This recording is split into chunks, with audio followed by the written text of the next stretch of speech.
नमस्कार साथियों, स्वागत करता हूं आपके अपने YouTube channel yes study by Bhanu sir पर।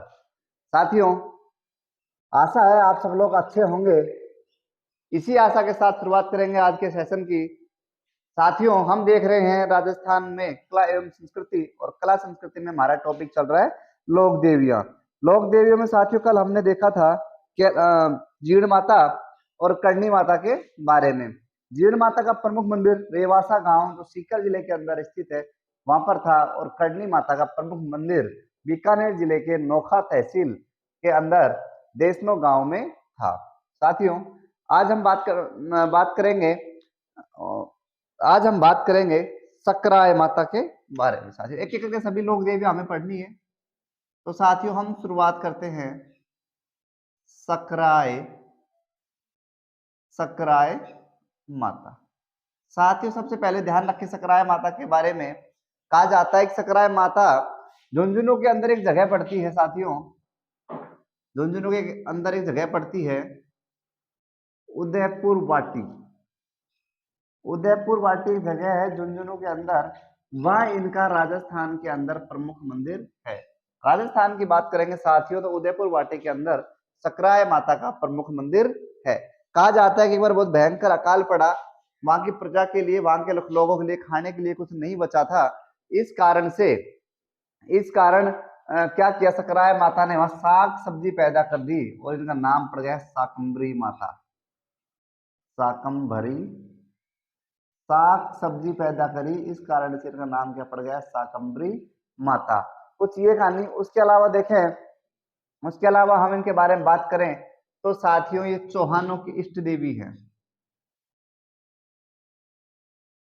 चौहानों की इष्ट देवी कोई पूछे तो साथियों कौन है, चौहानों की इष्ट देवी की बात करेंगे तो सकराय माता, और कल मैंने बताया था जीण माता भी चौहानों की इष्ट देवी है। उसके बाद बात करें गुरुजी कुल देवी किसकी है, तो ध्यान रखें खंडेलवाल जो होते हैं, खंडेल वालों की है ये कुल देवी। तो इष्ट देवी चौहानों की इष्ट देवी कितनी भी हो सकती है, किसी की भी हो सकती है, और कुल देवी साथियों ये है खंडेल वालों की कुल देवी। गुरुजी इनके मंदिर कहाँ कहाँ है, राजस्थान की साथियों बात करें तो इनका मंदिर है सांबर पड़ता है जयपुर। तो ध्यान रखें जयपुर में शाकंभरी माता का मंदिर स्थित है, और सांबर कहाँ पड़ता है, जयपुर में। सबसे प्राचीन मंदिर राजस्थान की बात करेंगे तो उदयपुर वाटी।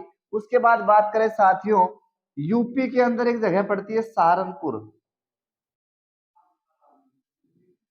यूपी के अंदर एक जगह पड़ती है सहारनपुर, और सहारनपुर के अंदर ही शाकंभरी माता का सबसे प्राचीन मंदिर है। तो ध्यान रखें शाकंभरी माता का पूछ ले सबसे प्राचीन मंदिर, तो साथियों हम बता देंगे यूपी सहारनपुर।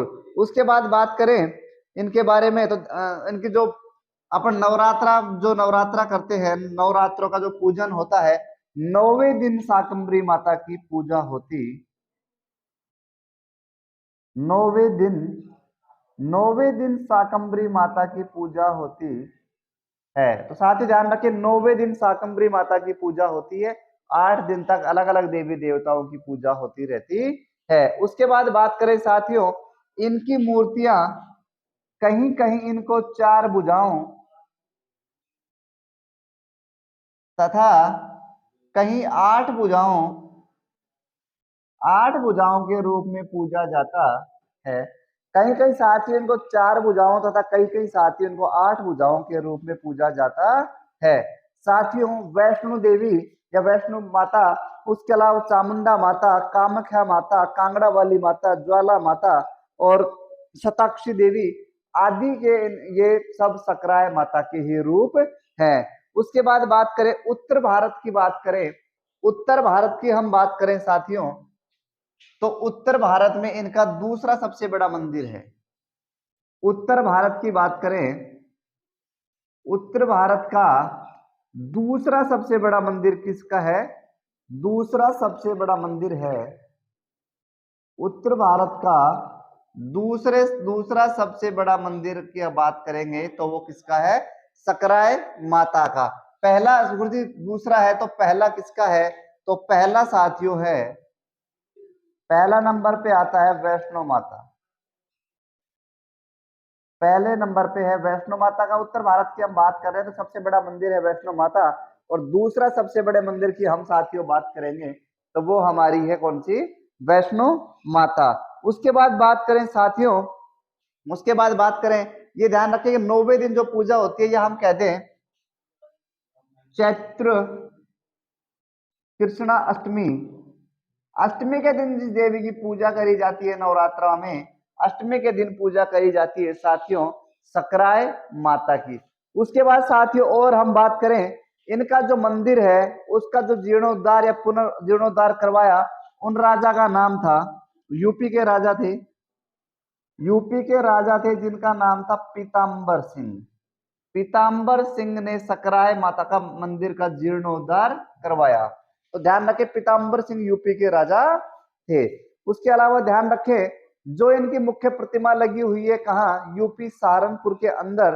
तो बाईं ओर तो साथियों, बाईं ओर तो बात करें तो शताक्षी माता या शताक्षी देवी, बाईं ओर तो, और दाईं ओर की बात करें तो भामरी माता, दाईं ओर की बात करें तो भामरी माता। तो दोनों ध्यान रखें, बाईं ओर शताक्षी देवी और बाईं ओर भामरी माता की मूर्तियां लगी हुई है। कहाँ, जहाँ यूपी सहारनपुर में जिनका मुख्य मंदिर है सकराय माता का, उसके दाईं ओर शताक्षी देवी और बाईं ओर शताक्षी देवी और दाईं ओर भामरी माता का मंदिर या भामरी माता की मूर्ति लगी हुई है। उसके बाद साथियों और थोड़े बात करें तो थोड़ा सा ये ध्यान रखें कि 90 दिन शाकंभरी माता, चैत्र कृष्णा अष्टमी को शाकंभरी माता की पूजा होती है। तो साथियों एक बार फिर से देख ले सकराय माता के बारे में। उदयपुर वाटी झुंझुनू के अंदर इनका मंदिर है। शाकंभरी माता का नाम क्यों पड़ा, क्योंकि उन्होंने साग सब्जियां पैदा कर दी थी अकाल के टाइम में। उसके बाद बात करें, चौहानों की इष्ट देवी कहलाती है, खंडेल वालों की कुल देवी कहलाती है। मंदिर साथियों इनका है सांबर के अंदर, सांबर पड़ता है जयपुर में, यूपी सहारनपुर में सबसे प्राचीन मंदिर। ये बातें ध्यान रखें, ये थोड़ा सा ध्यान रखें, सबसे प्राचीन मंदिर, सबसे प्राचीन मंदिर की हम बात करेंगे साथियों तो वो पहन का कहा, यूपी में। और 90 दिन जो चैत्र कृष्णा अष्टमी को जो पूजा जाती है, पूजा होती है, वो होती है सकराय माता या शाकंभरी माता। चैत्र कृष्ण अष्टमी के दिन कई कहीं इनकी मूर्तियां 4 भुजाओं वाली हमें दिखाई गई है, तो कहीं इनकी मूर्ति हमें 8 भुजाओं वाली दिखाई गई है। उसके बाद साथियों हम बात करें कि उत्तर भारत के अंदर इनका सबसे बड़ा मंदिर या सबसे बड़ा दूसरा मंदिर है सकराय माता का। और गुरु जी पहला मंदिर बता दो, तो पहला मंदिर है वैष्णो माता का। राजा है पीताम्बर सिंह जो इनके मंदिर का जीर्णोद्धार करवाते हैं। और इन मंदिर के अंदर जो इनकी मुख्य प्रतिमा लगी हुई है, उसके बाईं ओर शताक्षी देवी और दाईं ओर भामरी माता का मंदिर है, सॉरी भामरी माता की प्रतिमा लगी हुई है। उसके बाद साथियों अब हम बात करने वाले हैं दूसरी माता, आशापुरा माता। आशापुरा माता के बारे में हम बात करेंगे।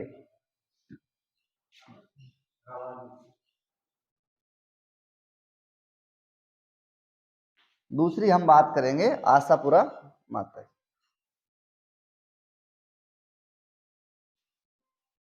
देखें साथियों, दूसरी माता हम बात करने वाले हैं आशापुरा माता।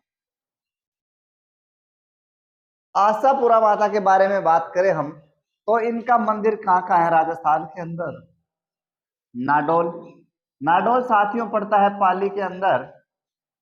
नाडोल इनका मंदिर की बात करें, मंदिर कहाँ है, नाडोल पाली के अंदर। और दूसरा मंदिर एक जगह पड़ती है जालोर के अंदर, मोदरा करके, मोदरा एक जगह पड़ती है साथियों जालोर के अंदर। और जालोर में भी इनका एक मंदिर स्थित है। उसके बाद आशापुरा माता के बारे में थोड़ी सी बात करें तो साथियों की गुरुजी ये कुल देवी किसकी है, तो मैं आपको बता दूं साथियों, चौहानों की, चौहानों की कुल देवी।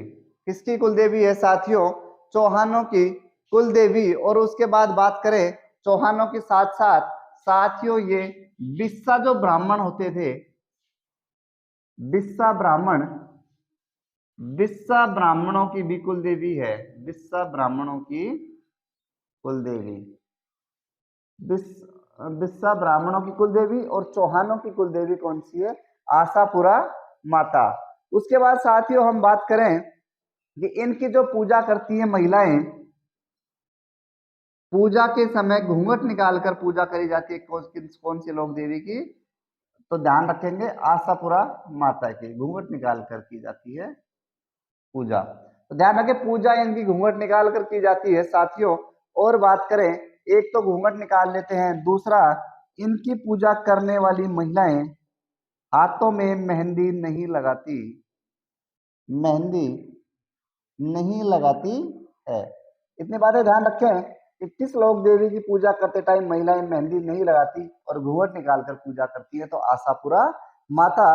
ध्यान रखें, हम देखते हैं गांव में भी आदरणीय सम्माननीय लोग जो महिलाओं के सामने आ जाते हैं तो महिलाएं घूंघट निकाल लेती हैं। तो साथियों भगवानों से बड़ा तो सम्माननीय और आदरणीय कौन हो सकता है? तो इतना ध्यान रखें कि आशापुरा माता की भी पूजा घूंघट निकाल कर की जाती है।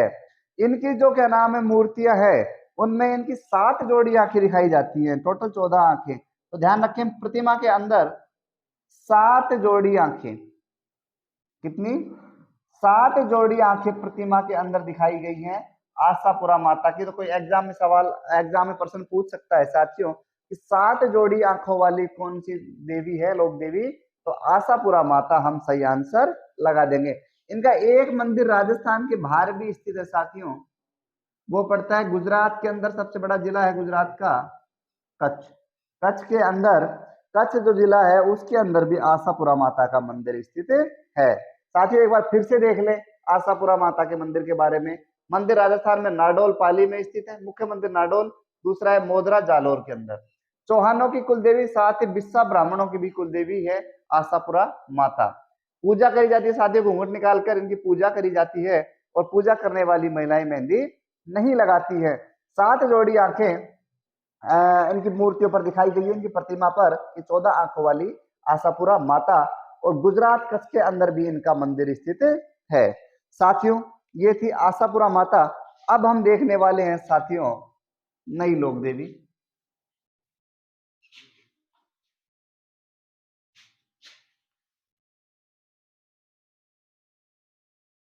नई लोक देवी कैला देवी के बारे में।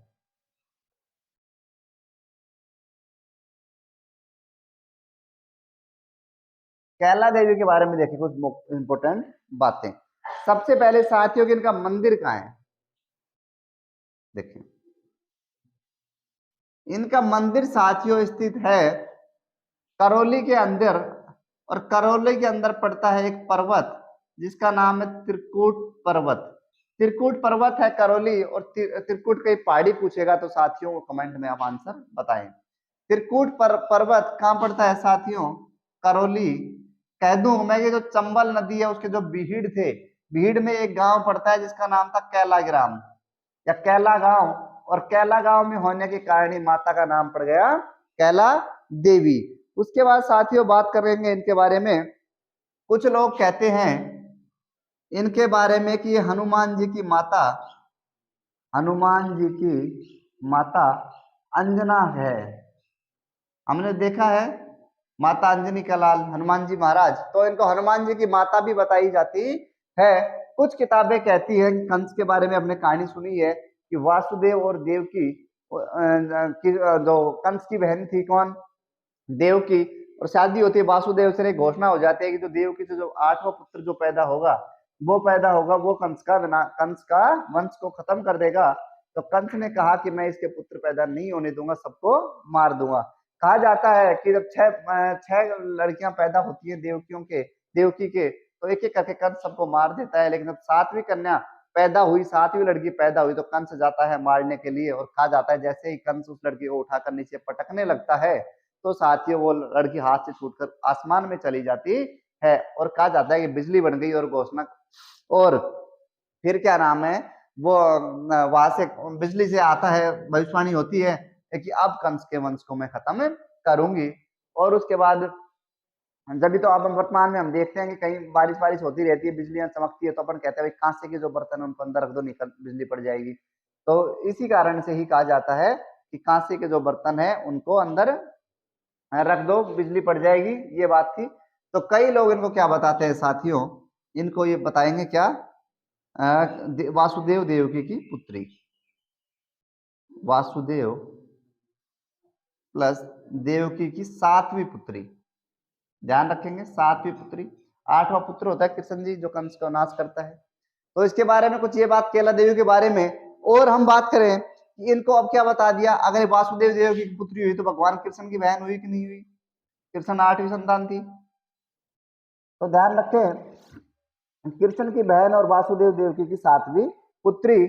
उसके बाद साथियों हम बात करें कि कंस के वंश की घोषणा कर देती है और आसमान में चले जाती है, वो कहानी मैंने तुम्हें बता दी। उसके अलावा साथियों बात करें इनके जो भक्त होते हैं, भक्त कहलाते हैं लांगुरिया, क्या कहलाएंगे, लांगुरिया। और जो गीत गाते हैं भक्त वो कहला देंगे लांगुरिया गीत, क्या कहलाएंगे, लांगुरिया गीत। तो ध्यान रखें इनके भक्त कहलाते हैं लांगुरिया, और लांगुरिया से लंगूर सबसे कहीं हनुमान जी से संबंध रखता है, इस कारण से इनको हम हनुमान जी की माता भी मान सकते हैं। उसके बाद साथियों बात करें इनका जो मेला है कैला देवी का मेला, देखो सभी लोग देवियों का मेला अपन देख रहे हैं कि साल में नवरात्रे 2 बार आते हैं, 2 बार भरता है, लेकिन कैला देवी का मेला एक नवरात्रा में भरता है। तो चैत्र माह के जो नवरात्रे होते हैं, चैत्र माह वाले जो नवरात्रे हैं उसमें कैला देवी का मेला लगता है। तो साथ ही ध्यान रखो जो अश्विन माह में जो नवरात्रे आते हैं उनमें कैला देवी का मेला नहीं लगता है। उसके बाद बात करें इनके मंदिर के सामने बोहरा एक इनका भक्त था, तो बोहरा भक्त की छतरी है। तो ध्यान रखिए एग्जाम में सवाल पूछ सकता है बोहरा भक्त की छतरी कहाँ है, तो साथियों वो कैला देवी के मंदिर के सामने है। और कहा जाता है कि बोहरा भक्त के पास अगर हम वो लेके आ जाए, छोटे बच्चे बीमार है यहाँ छतरी के दर्शन करवा के ले जाते हैं तो छोटे बच्चे जल्दी ठीक हो जाते हैं। उसके बाद साथियों और बात करें थोड़ी सी इनके बारे में, तो मैंने बताया जो चंबल नदी का जो बेसिन था, ये चंबल नदी का जो भीड़ था उसके पास एक गांव पड़ता था कैला, और कैला गांव के ही अंदर क्या है त्रिकूट मंदिर। लेकिन साथियों पूछ ले कि किस नदी के ऊपर कैला देवी का मंदिर है, तो साथियों हमें आंसर लगाना है कालीसील। ध्यान रखें कालीसील जो नदी है, कालीसील नदी पर कैला देवी का या कैला माता का मंदिर स्थित है। कहा जाता है जो यहाँ दर्शक दर्शन करने आते हैं श्रद्धालु, वो इस नदी पे नहाके चले जाते हैं, नहाना पसंद करते हैं, जो बहुत ही प्रसिद्धि मानी गई है। उसके बाद साथियों बात करें कि गुरुजी कुल देवी किसकी है, तो मैं बता दूं कि कुल देवी जादौनों की कुल देवी प्लस में जाटों की कुल देवी है। तो ध्यान रखें जादौनों और जाटों की कुल देवी कौन सी है, कैला माता। उसके अलावा साथियों हम बात करेंगे इनके बारे में, और कहा जाता है कि यदुवंशी राज यहाँ पर रहा है।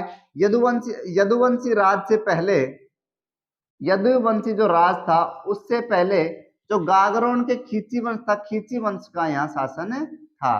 तो ध्यान रखें यदुवंशी राज से पहले यहाँ खींची वंश जो गागरोन के थे, खींची वंश, वहां का यहाँ वो लोग यहाँ पर शासन करते थे। उसके बाद साथियों हम बात करने वाले हैं गागरोन का एक खींची शासक था जिसका नाम था मुकुंददास खींची। मुकुंददास खींची ने इस मंदिर का निर्माण करवाया था। तो ध्यान रखें मुकुंददास खींची कैला माता के मंदिर का निर्माण करवाते हैं, इसी कारण से माना जाता है यदुवंशी राज से पहले यह खींची वंशों का राज था। और इसके बारे में कहा जाता है, सुने इनके मंदिर में जो आता है वो सुहाग का प्रतीक क्या क्या है साथियों, हरी चूड़ियां प्लस में सिंदूर यहाँ पर कोई महिला खरीदना नहीं भूलती है। तो साथियों ध्यान रखें सुहाग का प्रतीक के रूप में हरी चूड़ियां और सिंदूर यहाँ से खरीद कर ले जाती है महिलाएं। तो ध्यान रखें कैला माता जो है त्रिकुट पर्वत के ऊपर स्थित करौली में है कैला ग्राम या हनुमान जी की माता कहा जाता है इनको, या वासुदेव और देवकी की सातवीं पुत्री। भक्त इनके लांगुरिया और जो गीत गाते हैं वो लांगुरिया गीत कहलाते हैं। साथियों इनका मंदिर की स्थिति क्या है, देखें करौली से दक्षिण दिशा में हम चलेंगे, करौली से दक्षिण दिशा में चलेंगे 24 किलोमीटर जब आ जाता है कैला ग्राम, और यहीं पर इनका मंदिर स्थित है। उसके बाद साथियों हम और बात करें इनके बारे में, तो वासुदेव देवकी की पुत्री और वंश का सर्वनाश करने वाली ये ही थी। भक्त लांगुरिया मेला इनके मात्र एक नवरात्रा में मेले लगते हैं, चैत्र वाले में नवरात्रा में भोरा भक्ति छतरी इनके मंदिर के सामने स्थित है, जहां पर छोटे बच्चे को ले जाने पर वहां पर बच्चे ठीक हो जाते हैं। कालीसील नदी के किनारे स्थित है और यहाँ पर सभी आने वाले श्रद्धालु स्नान कर जाते हैं, जो अपने आप को पवित्र मानते हैं। जादौन और जाटों की साथियों ये है कुलदेवी, जादौन और जाटों की साथियों कुलदेवी। और यदुवंशी राज से पहले यह खींची वंश का राज था, क्योंकि जो मंदिर है उसका निर्माण मुकुंदास खींची ने करवाया था। तो साथियों ये थी आज की कुछ लोक देवियां हमने पढ़ी है, सकराय माता, आशापुरा माता और कैला देवी। कल कुछ और देखेंगे लोक देवियां साथियों। अगर आज का सेशन आपको अच्छा लगा है तो वीडियो को दोस्तों के साथ दोस्तों के पास शेयर कर दें, चैनल को सब्सक्राइब कर लें और वीडियो को लाइक करें साथियों। तो ये आज की क्लास थी, कल देखेंगे हम नेक्स्ट क्लास। साथियों हमने एक बहुत अच्छी सीरीज शुरू करी है आप लोगों के लिए कि अब हम रोज आपको राजस्थान का जो इतिहास है उसकी जो भी इंटरेस्टिंग, जो भी अच्छी कहानी होगी, रोमांचक कहानी, वो आपको कहानियों के माध्यम से हम हिस्ट्री आपको पढ़ाएंगे साथियों। तो आज से हमको 6 बजे एक बढ़िया कहानी आपके लिए राजस्थान के इतिहास की आपके सामने आ जाएगी साथियों। तो जरूर आप उस वीडियो को लाइक करें, शेयर करें, कमेंट करें। Thank you.